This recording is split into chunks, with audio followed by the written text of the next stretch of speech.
Okay? Starting next week. They haven't sent the email out yet. They informed us yesterday. You may have heard in your first period class that really the online kids will no longer just have that once a week Zoom. They're going to be with us every day.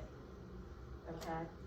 And I still think it's going to be easier here because it's a lot easier for you to look and ask questions rather than going through Zoom where no one likes to speak. I know people don't like to speak in class either, but you're a little bit more willing to speak up when you're face to face with a teacher. Okay? So we looked at lessons 1 and 2, which were actually pretty easy before Christmas break, as compared to chapter 1, which seemed impossible. And then chapter 2, you're like, oh, you know, this kind of makes sense, but I don't really want to explain myself that much. Okay, that's where we started looking at proofs. Okay, chapter 3, we started applying some of that. You're like, oh, you know, we struggled for some. We thought some of it was easy.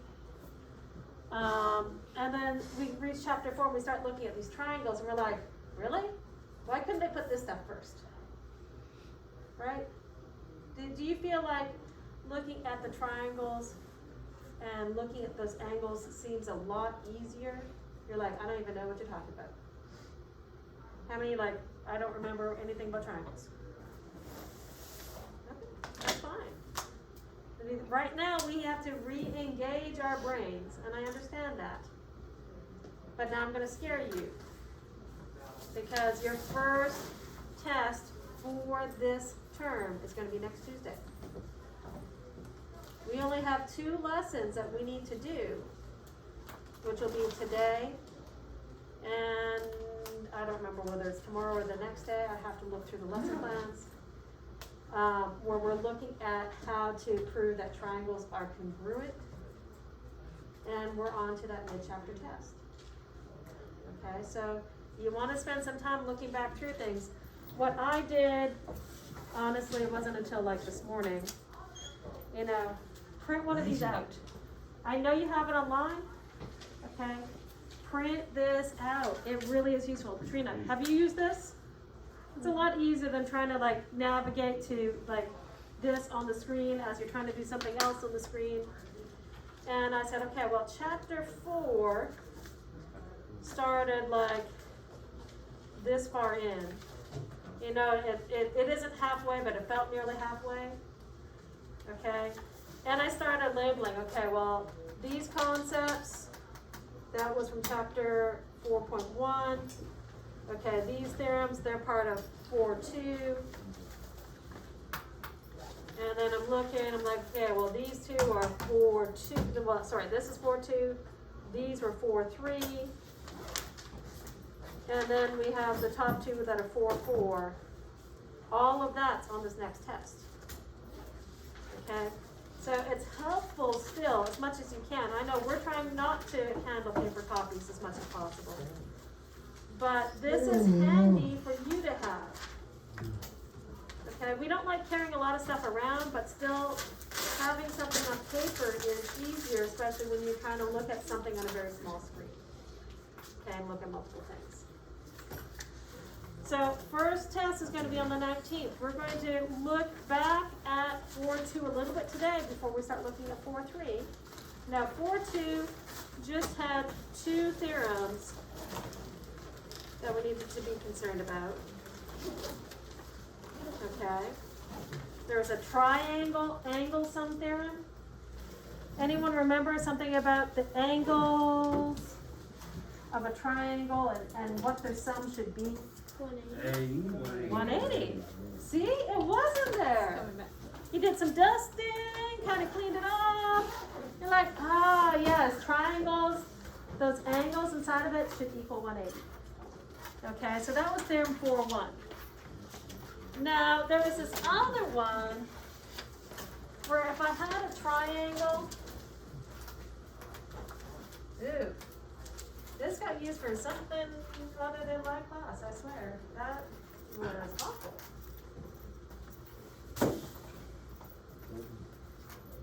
Someone must have picked it up and used it for something else. Where we have a triangle and we know this angle, and we know this angle, and we want to know this angle.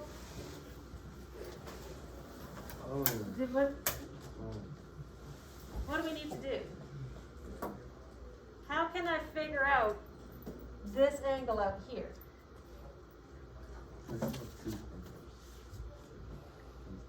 It's going to be about 2 fingers, Well, that's definitely obtuse angle there, yes. But what can I do to find out what that questionable angle is?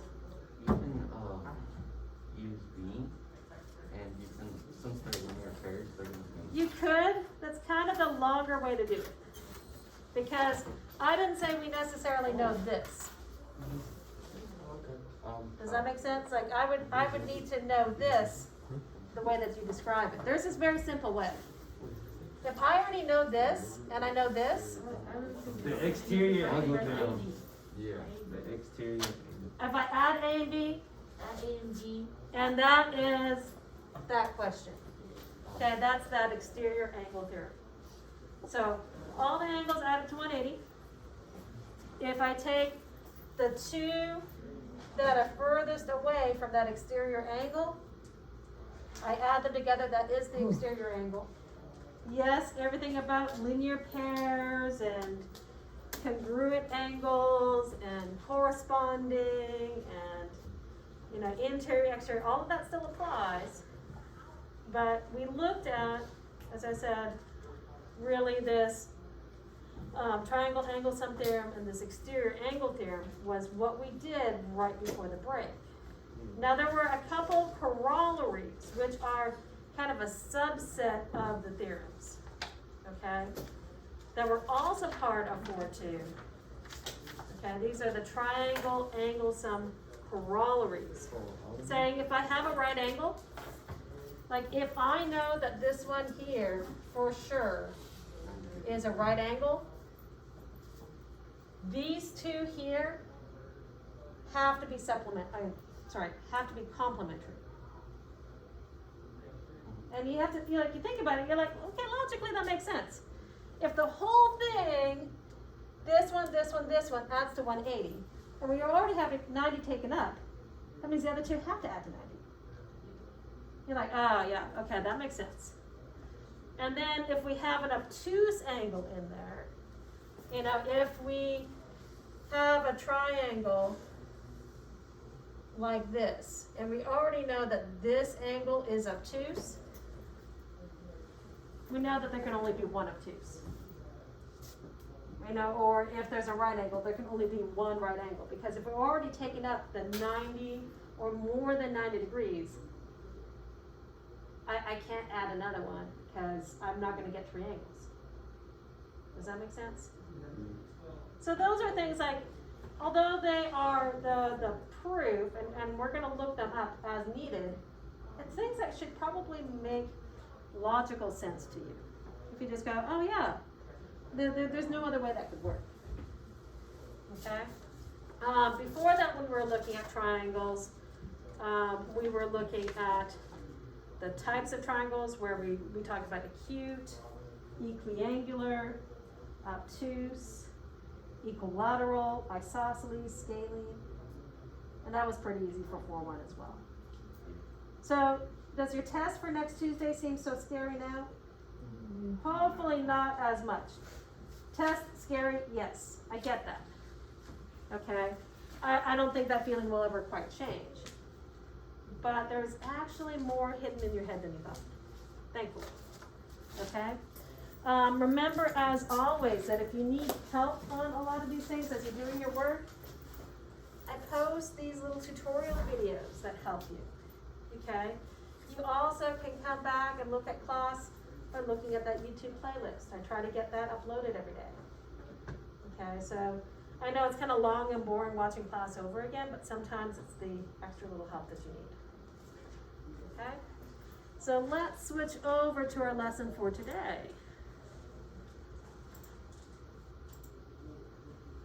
And we're in the wrong thing. There we go. Let's start there. Maybe. So we're looking at 4, 3, and congruent triangles, but they, of course, as ever, review our last lesson first, which we'll eventually get there. So here they ask for the measure of angle 3. Okay? They tell us a couple angles what they are. They want us to determine what is this angle right here. When they talk about angle 3, they're talking about this. And here to here is angle 3. So how can I determine that? Subtract 30. So how would you do it? Subtract 33 from 90. Subtract 33 from 90 because she knows we have a right angle and this is 33. So if we did that, that's kind of looking like maybe. What was the way that you're going to do it? I was gonna do the same thing. You're doing the same thing? Anyone try a different way? Believe it or not, that's not where my brain went when I first looked at this. Even though it seems to me the most obvious way. Okay?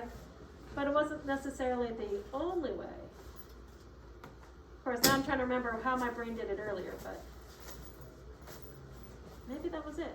Maybe I was, oh, hold on, we're on the wrong one entirely so far.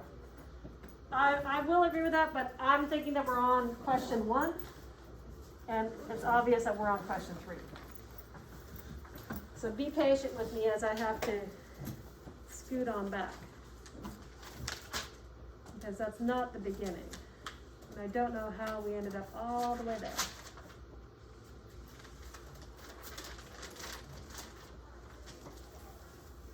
Wasn't where I was expecting to be. Like I said, my brain needs a restart too. First off, they were asking about angle 1. There was kind of a reason why we were reviewing what we were reviewing. So how do I figure that out? 75 plus 40? Why? Because How can I do that? theorem 4.2. Okay, the Exterior exterior angle theorem.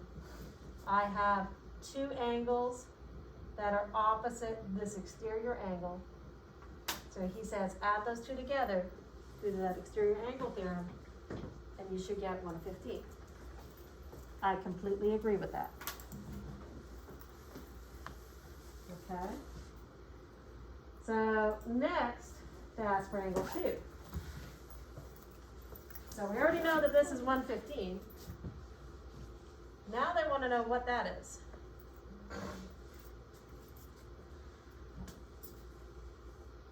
How do I figure that one out?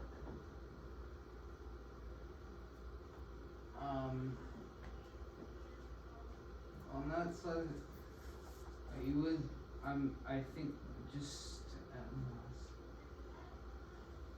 but like, there's a 75 in that angle because of the vertical lines. Okay. I understand what Nathan's trying to say. He says, Yeah. hey, this 75 also comes inside of here because of vertical angles. So I can say that this here is 75.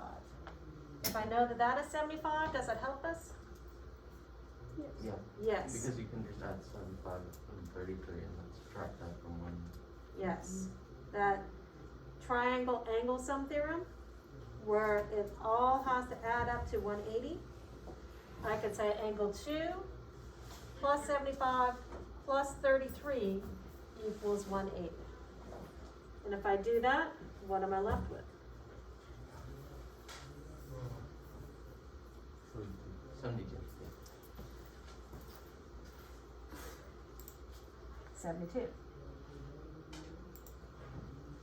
Okay. Now we're at that angle 3 where we thought it was this. Okay. Because as Trina and Richard and others were saying, hey, I know that I have a right angle there. And if 33 is the top part, the bottom part has to be 90 subtract 33. Okay.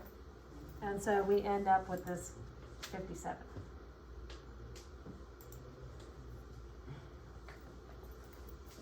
How about angle 4? So we know this one. And we knew this one. This one was 72 over here. Any way to find 4? I think that you're some.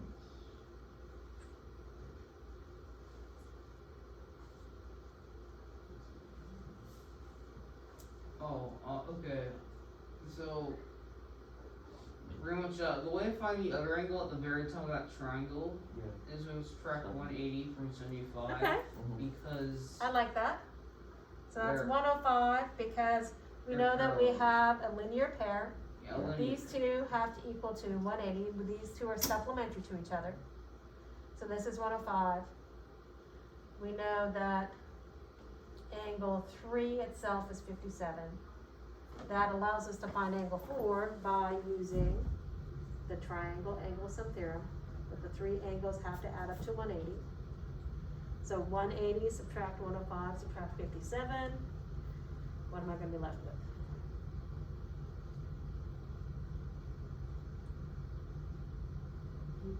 I think 18. Just gotta make sure you do your math right. We try to do it in our head, sometimes it works. Check it over with a calculator, yep. Sometimes we have to check it a couple times. Okay, finding angle 5. So, now we're here. How do I figure that out? It's a lot easier than you think. 115 plus 75. No. It's easier than you think. What was that? No, it's not gonna involve the 105. Is it 40 and Oh. 75? 18 and 40. You're close. Subtract it from 180. Oh, 18 and 57. Listen to Trina. 18 plus 40, subtract 180. Yeah, Right. close. Right? Yeah.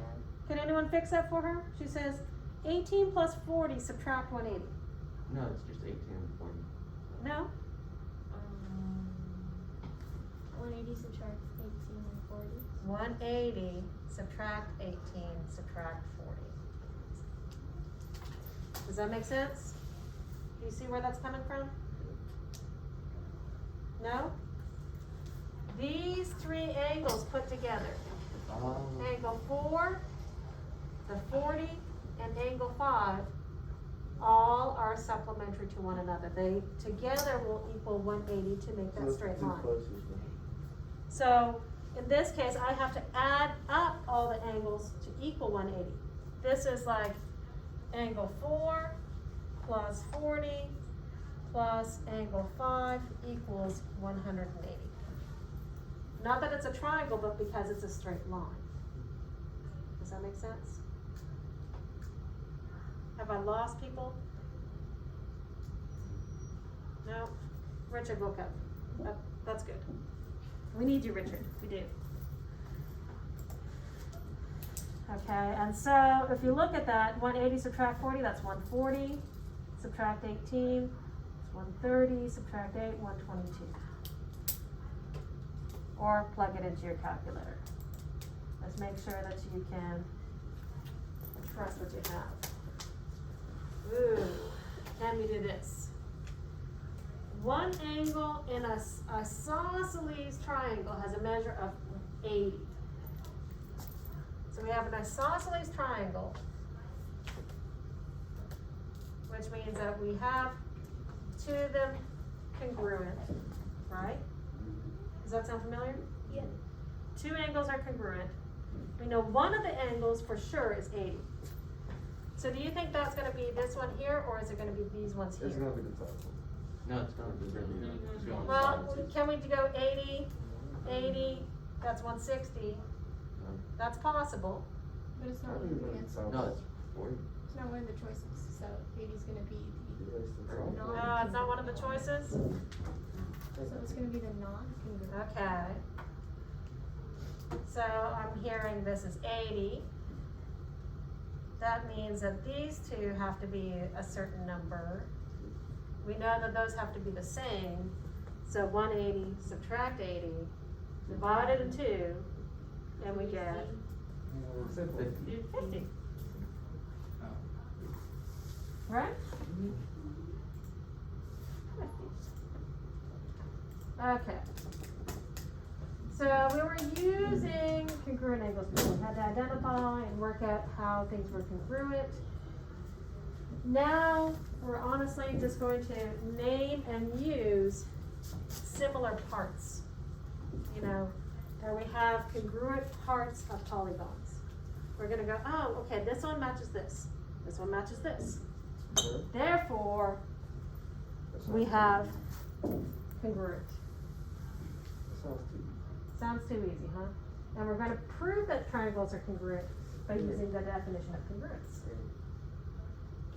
So we're gonna have congruent polygons, which means that they're polygons that have the same angles, the same sides, and we just have to work out like how they match.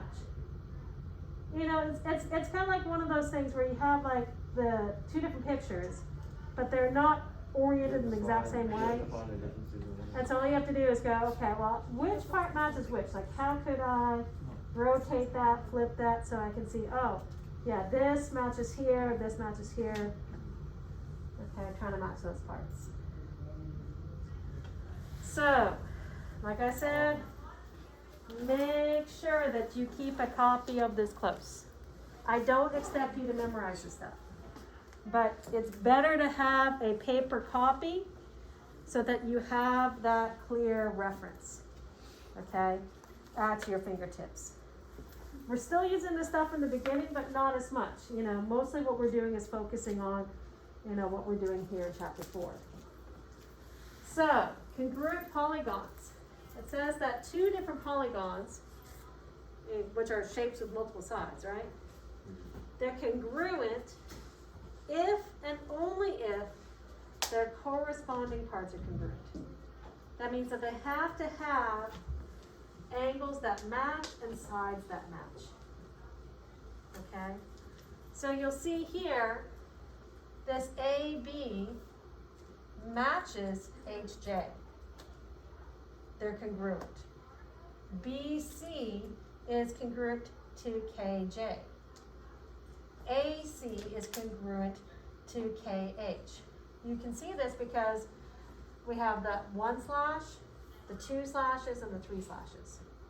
Okay, they have to have the same number of slashes to indicate which ones are congruent to which. We also have a similar thing on the angles where we see these curves, whether we have 1, or if there's 2, or if there's 3. So really, this shape here, this HKJ, is the same thing as this, except for what they did is they took this and they just rotated it. Okay? So sometimes knowing that rotation happens helps. Sometimes you just have to like match up the sides. Do I have, you know, things that are the same? Do things occur in the same order? Okay, so we have all these corresponding angles. We have these corresponding sides, and because we can find a corresponding angle for each and a corresponding side for each, these two triangles are congruent. So this is the congruent statement. Triangle ABC is congruent, has the same angle, same sides, in the same order, okay, as triangle HJK. So they're gonna have us use that. We need to show that the polygons here are congruent by identifying all of the congruent corresponding parts. Now they made it kind of easy on us. Okay, they didn't rotate anything, they didn't flip anything, they just said, oh, we're gonna take that same shape, copy, paste it over to the right, and we're going to name our new vertices. So what parts are congruent? Well, we have AE is congruent to what? RQ. RQ. And then ED is congruent to QS. QS.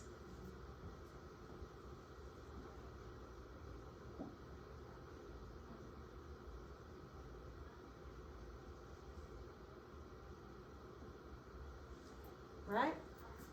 And then you're gonna have a similar thing with those angles. And because we can see this direct correlation where we have side congruent to side, angle congruent to angle, okay, remember the angles are gonna go very similar, 1, 1, 1, 2, 1, 2, as we go around. We can say that these two polygons are congruent. What would we call them? We have polygon ABCDE is congruent to RTPSQ.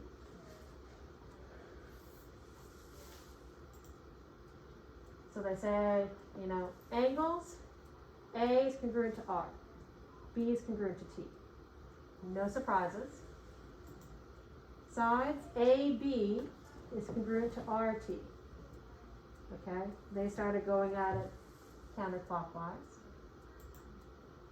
So all the corresponding parts of the two polygons are congruent. So polygon ABCDE is congruent to RTPSQ. Is the order important? It definitely helps keep things straight for you.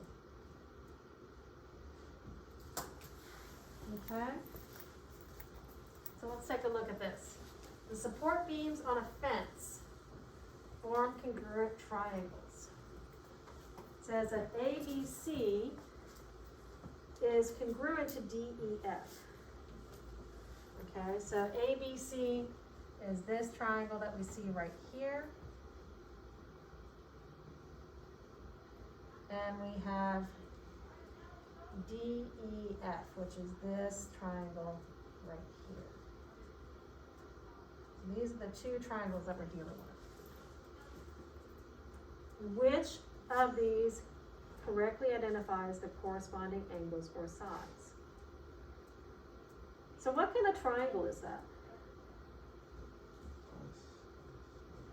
Say it louder. Isosceles. We can see that the points that are, you know, jutting into the beams, I guess, they're supporting, seem to be smaller than the other two angles. And the other two angles look very much the same. So what is going to correspond here? Do we have ABC corresponding to EFD? ABC, they're looking for this angle right here. Is that matching our EFD? No. No. Okay, how about BAC? So A is the center. DFE. DFE. Wait. No. Yes. I was saying Because if you turn it this way. No, exactly. If you turn it that way, then A is gonna be on the right side. but if you just like flip it, you know. Right. No, like take it and just turn it upside down, and it matches. Depends where you turn it. No. Imagine if you turn it upside If down. you Yeah. It depends where you turn it. No matter which way you, Yeah, it depends where you turn it. it Yeah. does. How about we look at the next one and we'll come back to it. I like the way that you guys are thinking. Okay, BC, No. okay, so BC is this one right here, congruent to DE.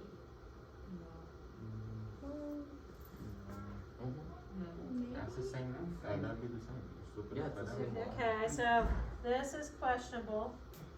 ACDF. AC is, ugh. ACDF. Yeah.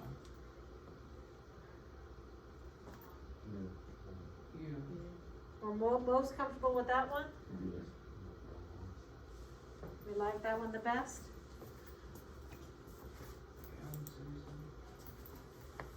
Let's see what they say.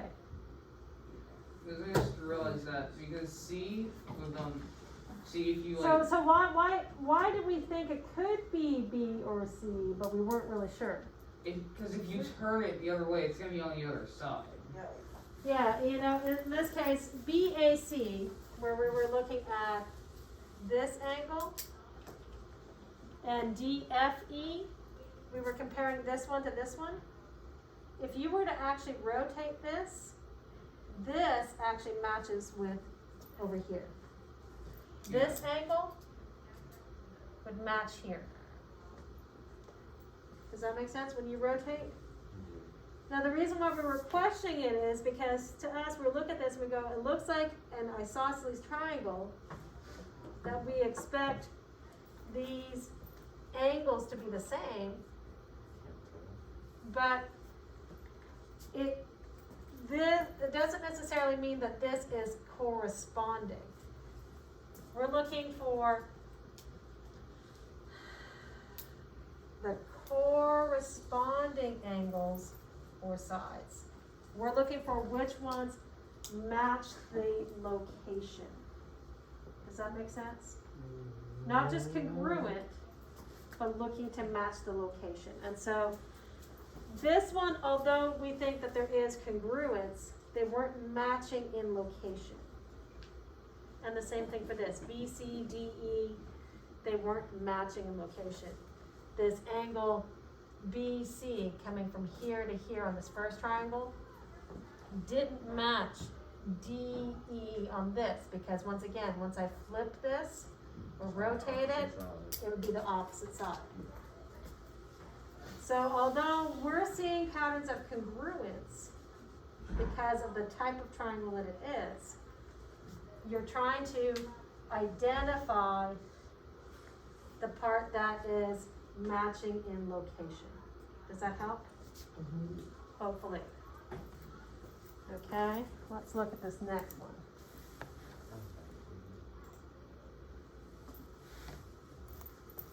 Okay.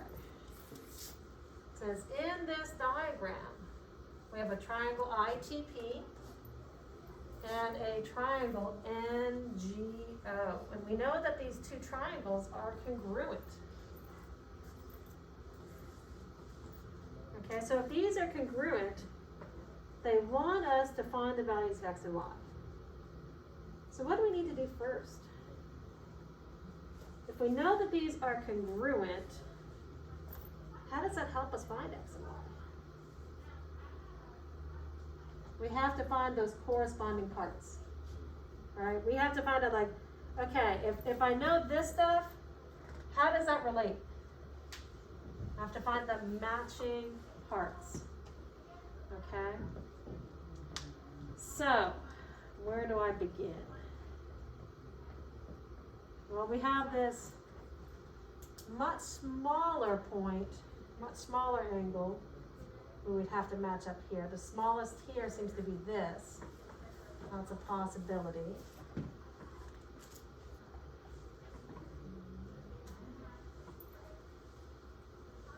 We have these links at the sides where the shortest one was opposite that small angle. That seems to be the shortest. To me, it's looking like IT is congruent to NG, which is what we would see here. Yeah. Right? So we could say that we know that this is matching that, and this is matching that. Does that help us? Yeah. Anyone not see where this is coming from? It's okay to take your time right now, most especially. Okay? IT is congruent to NG, they're the corresponding parts, and that side is opposite the smallest angle. So, we have two equations. which one do we want to deal with first? Top X minus I 9. you'd think, but no. Because we have two variables. How am I going to solve for that? This one only has one variable. So let's go with that first. So 6y subtract 14 is equal to 40. Can I solve? Yes. 6y, add 14, add 14, right? That's 6y is equal to 54, y is equal to, divide by 6, divide this by 6, y is equal to what? 9. 9. I can't see.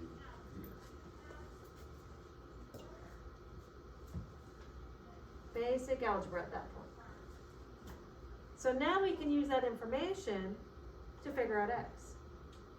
Because we have that second equation where we said 7.5 is equal to x minus 2y. We know what the y is. It's 9. So 7.5 is equal to x minus 18. Add 18 to this side, add 18 to the other.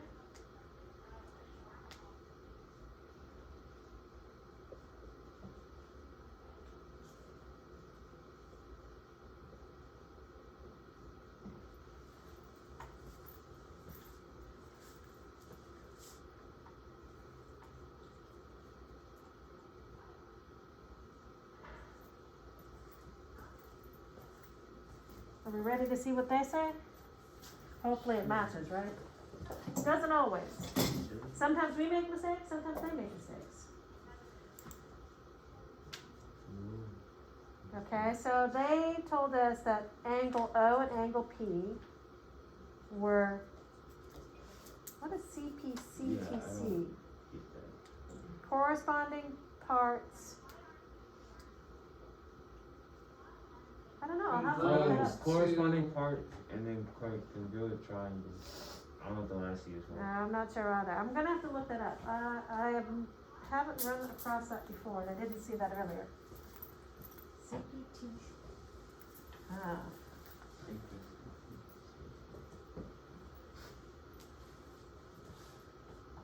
See if we can find it.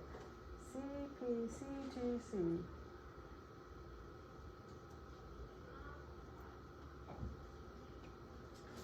Corresponding parts. Oh. Corresponding parts of congruent triangles are congruent. What? Yeah. Well, we talked about that at the beginning, how we were going to use You said corresponding parts of congruent triangles are congruent. Oh. Yeah, Okay. Why? are Why congruent. does it say are congruent? If you already know they're congruent. It's a matter of stating the Simplification. facts, stating the facts. Since they're corresponding triangles, the corresponding part will be So they congruent to each other. I know, some of this you're like, why do you have to restate what we already know? Okay? We're never going to get away from that. But we just have to rely upon those statements in order to prove what we know. Okay? It's not always, it's like showing your work. It's like, yeah, I know that some of you can do it in your head, but there's still things that you need to show me as to why. It's the building blocks. Okay? So we ended up by solving things. We said y equals 9 and x equals 25.5. So they took those two congruent angles because they are the corresponding parts of the congruent triangles. And yes, they go through it very slowly. Okay? We know that those angles are congruent because they are the corresponding parts of congruent angles. Okay, substitute and solve. And we got y is equal to 9. Then they look at the two sides that were congruent to one another, NG and IT. We know that those Two sides are congruent because they are the corresponding parts of congruent triangles, so they're congruent. That's the CPCTC. Corresponding parts of congruent triangles are congruent. Okay, because of that, their measures are congruent by the definition of congruence. You substitute and we plug in the y, we simplify, we solve. So you can see, like, they're doing the same thing, but they're doing it in a slightly more laid out version for you. Okay, I don't necessarily expect every single step the same way that they write it out. Okay, but it still needs to follow the same pattern. And you still have to give me enough to show me your thinking. Okay? So now they asked us to find the values of x and y in this polygon. So once again, we have to work out which parts are corresponding. We know that FHJ, so they start here, triangle FHJ, that is congruent to triangle HFG.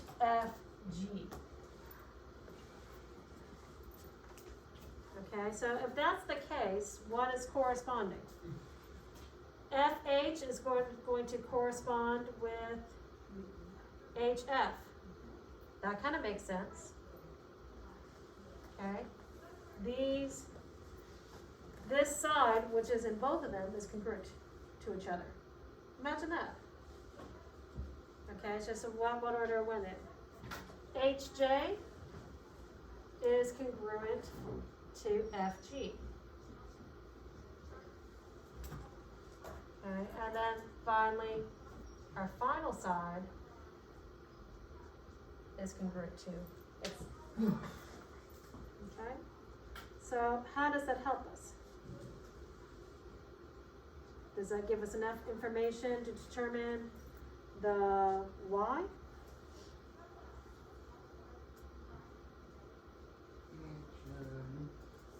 Here, if I move this out of the way, that might help. Wait, what was the question? Do I have enough information to find y?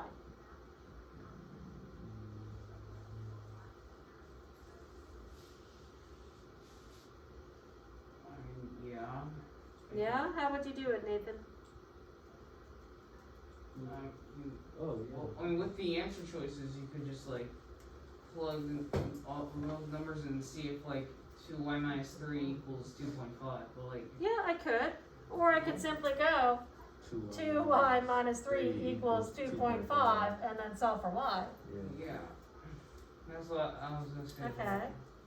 So 2y is equal to 2.5, add 3. So 2y is equal to 5.5, y is equal to 5.5 divided by 2,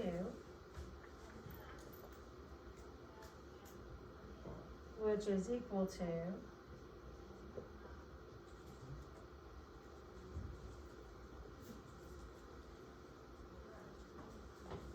so already I'm like, this is kind of looking likely. Okay? This is where it's like, hey, if I'm in a crunch on a test, I might just leave it there. Because I didn't necessarily need to show everything there in order to pick that answer. But we want to be certain. Okay? So if we want to be certain, angle-wise, okay, FHJ, HFG, these two angles are congruent. If those two angles are congruent, they're corresponding, therefore they're congruent. I know that I have 6x plus 8 is equal to 35. I can solve for that. 6x is equal to 35 subtract 8.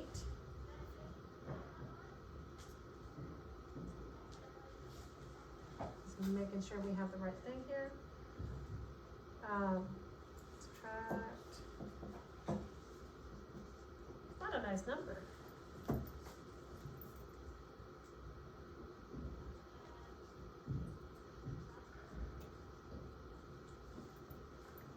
So 6 into 27 goes 4 times, and I'm left with 3 over 6. So that's 4.5.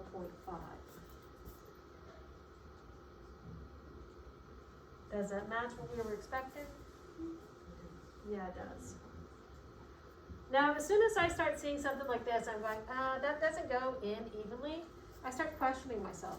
And it's okay for you guys to question yourselves too. Okay? We'll pick back up and finish this tomorrow so that tomorrow you guys can get your homework done and get it done quickly.